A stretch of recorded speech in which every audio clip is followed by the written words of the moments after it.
O petróleo está em queda livre. Os preços estão despencando muito nos últimos dias, mas já vem de uma tendência de semanas de queda. Mas por que isso? O que está acontecendo, principalmente nessas últimas 48 horas? E é sobre isso que eu vou discutir hoje. O meu nome é Renaud Adorno e meu objetivo é disseminar educação sobre macroeconomia. Ao mesmo tempo que eu aprendo, eu vou repassando esse conhecimento para você de um assunto tão complexo como esse. Você pode me encontrar tanto no YouTube como também no Spotify. Basta você me procurar pelo nome Renaud Adorno.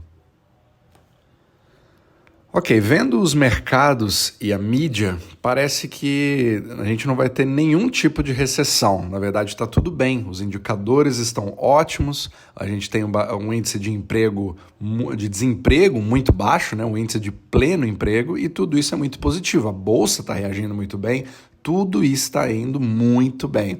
E as pessoas acabam esquecendo sobre a inversão da curva de juros, dos bonds, etc. E ignora isso. Na verdade, dessa vez vai com certeza ser diferente.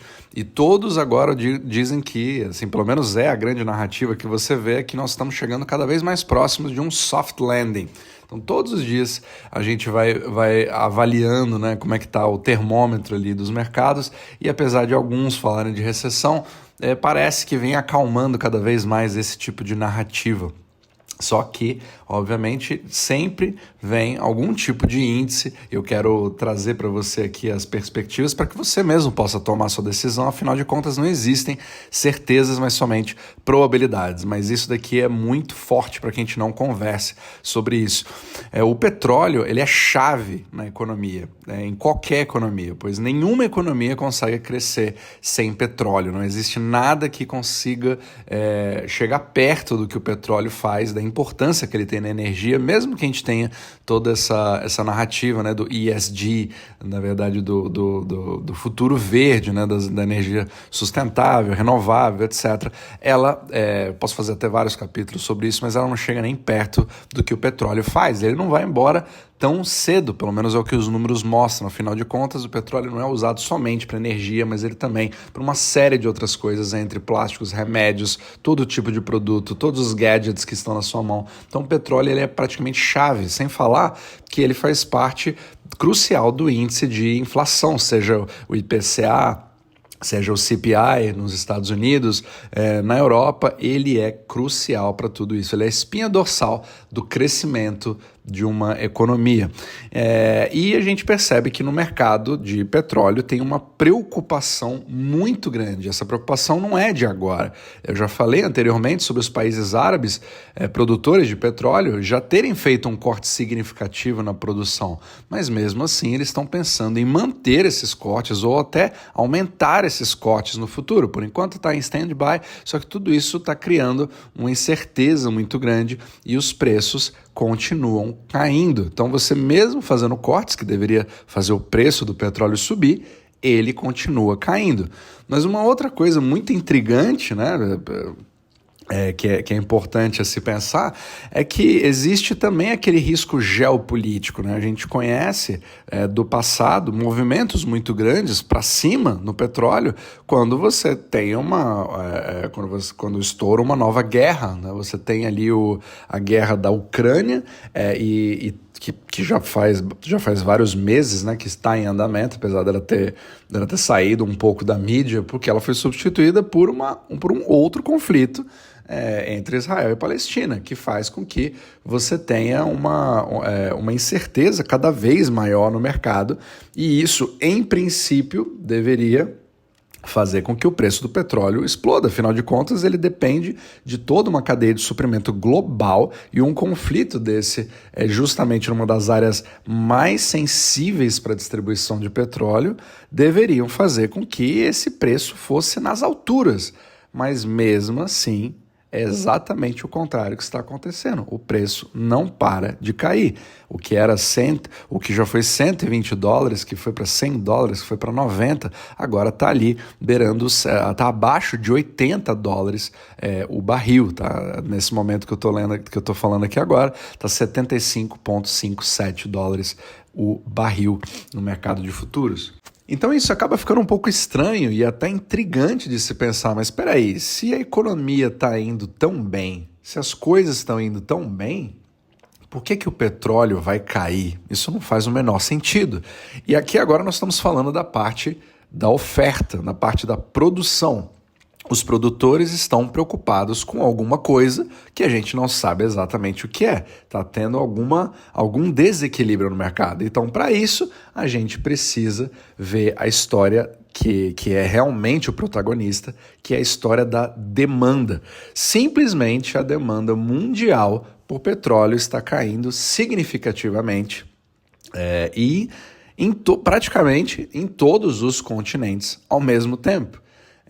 E essa demanda por petróleo, novamente, ela é diretamente proporcional ao crescimento econômico. Então, quanto menos demanda de petróleo você tem, mais é um índice, é um leading indicator, né? Um índice antecedente, que vai mostrar que existe uma probabilidade cada vez maior de que você tenha aí um esfriamento, né? Um arrefecimento da economia mundial. É aí que tá, não é uma coisa de somente os Estados Unidos, somente o Brasil, somente o México, somente a Alemanha.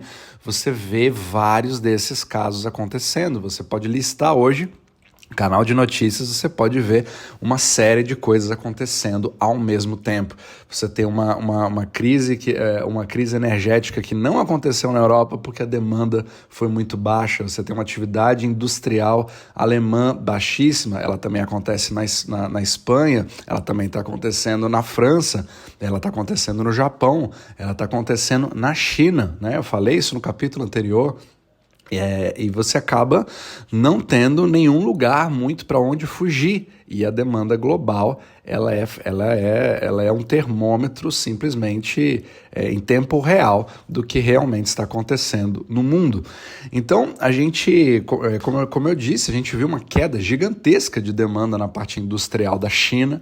A gente viu ali como eventos muito grandes, né, que deveriam trazer cada vez mais demanda por fretes, por containers, por movimentação, que obviamente usa o petróleo, mas também para a sua própria energia, para você importar esse petróleo, para você produzir petróleo.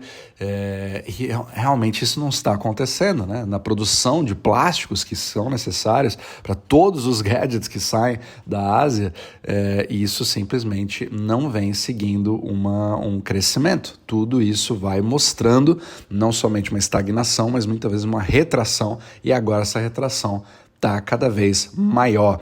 A Europa, ela parece os Estados Unidos um pouco mais no futuro. Ela já vem se adiantando a um movimento que todo mundo está com foco nos Estados Unidos, de esperar aquele pivot, né, a troca, a virada do Fed, de parar de subir juros e começar a reconhecer que foi afetado alguma coisa na economia e que agora eu vou ter que começar a baixar os juros. Mas como eu já falei em capítulos anteriores, o Fed não vai se mexer, ele está bastante confortável na sua posição agora, enquanto não tiver índices concretos onde você veja que a economia americana está realmente começando a ter problemas sérios, visíveis, né, no dia a dia do trabalhador americano.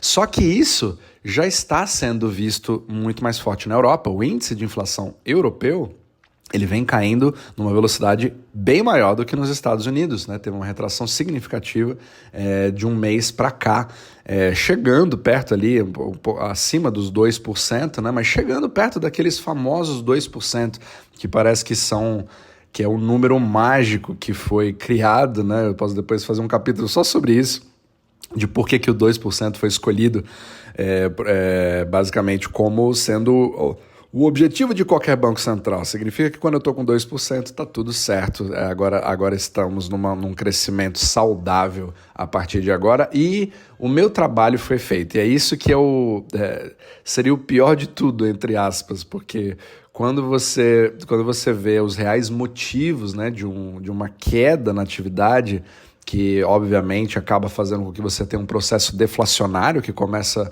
a se intensificar na Europa, dá a impressão de que o Banco Central Europeu fez um excelente trabalho de controle. Eu fiz um ótimo trabalho, estou seguindo em coordenação com o Fed, em coordenação com o Banco do Japão, e todos vêm concordando que nós estamos dominando a inflação, nós estamos controlando a inflação para chegar nesse nível de 2% e provavelmente isso vai acabar acontecendo nos Estados Unidos também. Só que esse não é o objetivo final e provavelmente, acredito eu, né, pelo menos por enquanto, a minha tese pessoal é de que a gente pode ter muitas surpresas. A probabilidade de ter uma surpresa e esses 2% não parar por aí e acabar continuando para baixo é cada vez maior. E isso, apesar de parecer ser uma coisa bastante positiva, porque, afinal de contas, os preços vão melhorar, meu salário vai ficar cada vez melhor, eu vou poder comprar mais coisas, o supermercado vai cair, a gasolina, inclusive, nossa, não é tão bom eu poder ter o petróleo despencando.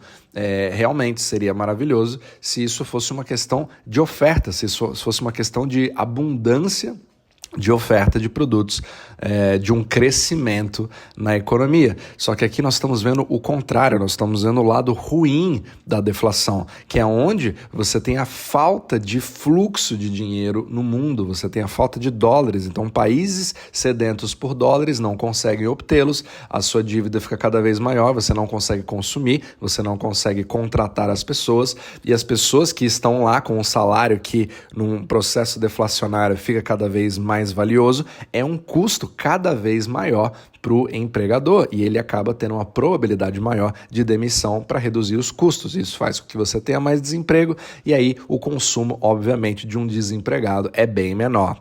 Reduzindo essa demanda, as empresas não conseguem vender para essas pessoas e os preços vão caindo. Percebe a diferença de um produto que por uma economia de escala ele consegue ter uma competitividade legal, que é, por exemplo, você inventar uma TV.